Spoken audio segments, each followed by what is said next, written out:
Hi there, Eric Baca, naturopath. I'm going to do a video today on how to cure Candida in 24 hours. How you can get rid of your yeast infection completely in one day and be fully cured and healed and never get it back again, zero. What do you think about that?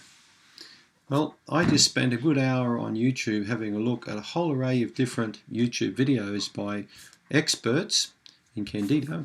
And one particular person claims you can cure Candida 100% in 1 week. Every case of Candida can be cured by following a 100% vegan diet. So all you've got to do is eat lots and lots of fruit, nothing but fruit. You avoid all animal proteins completely. No meat at all, no eggs, no fish, no chicken, no beef, absolutely no animal food. Just eat nothing but fruit, and within 1 week it's fully cured. Because all animal foods contain fats which line your arteries and keep sugar in your blood, which allows Candida to feed on. What a load of crap. I just can't really buy a lot of the stuff that people come up with. I'm telling you folks, there's so much baloney online. There's another man I saw on a YouTube clip. He said, you could drink alcohol with a yeast infection. There's nothing wrong with vodka or gin. Neutral spirits are fine. Just avoid other things like whiskey and bourbon and beer, but vodka and gin are fine to drink with yeast infection.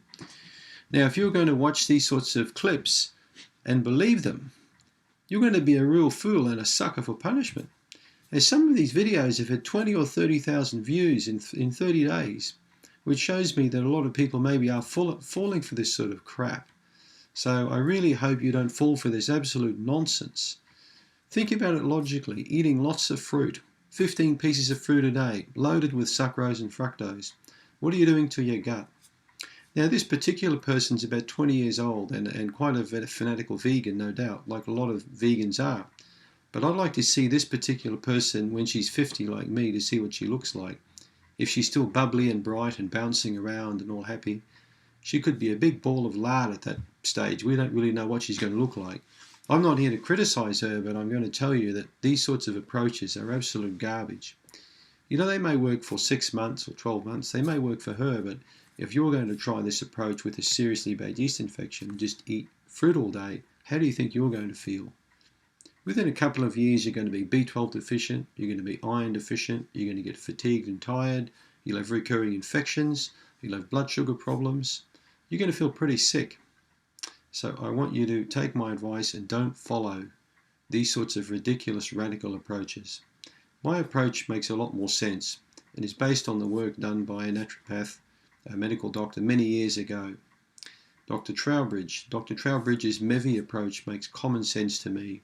Eggs, vegetables, meats, yogurt, cultured fermented foods, nuts and seeds, a wide range of different foods. Obviously tailored, to suit a specific person. Now, I'm not here to argue the merits of veganism or vegetarianism versus eating meat in the diet, but I've been through a strict stage in my life where I avoided all animal proteins completely for a while, and I felt great. But then, after a while, I didn't feel great until I incorporated protein back into my diet from an animal source. I'll do some YouTube clips outlining the importance of animal proteins in your diet, which I believe are very important. But it's up to you to decide, where you're going to get your protein sources from. You may want to get them from vegetable sources, or legume sources, or nuts and seeds, or grains. There are many ways you can get them. But to strictly avoid animal protein 100% and eat nothing but fruit is a ridiculous, stupid, radical approach that will lead you on the path to illness and disease and obesity well down the track. You can't maintain these diets for 10, 20 years. You can maintain them maybe for 6 months or a year, but with your chronic yeast infection, I would not recommend you follow this approach. So I hope that dispels that ridiculous myth. Thanks.